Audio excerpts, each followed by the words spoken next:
Are you seeing a ProRes Not Supported error on your iPhone when trying to record videos? This issue may arise due to compatibility, storage limitations, or incorrect settings.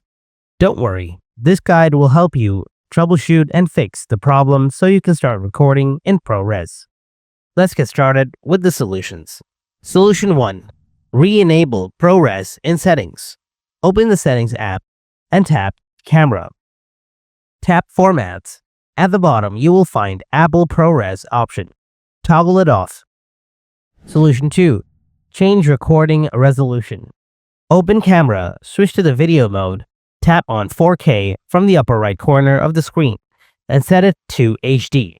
Tap on FPS next to HD, and set it to 30.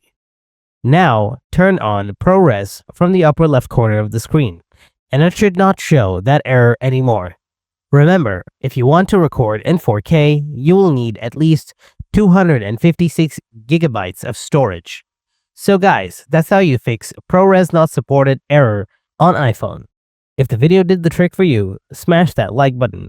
And if you have any more questions, feel free to drop them in the comments below and I'll get back to you real soon. Thanks for watching.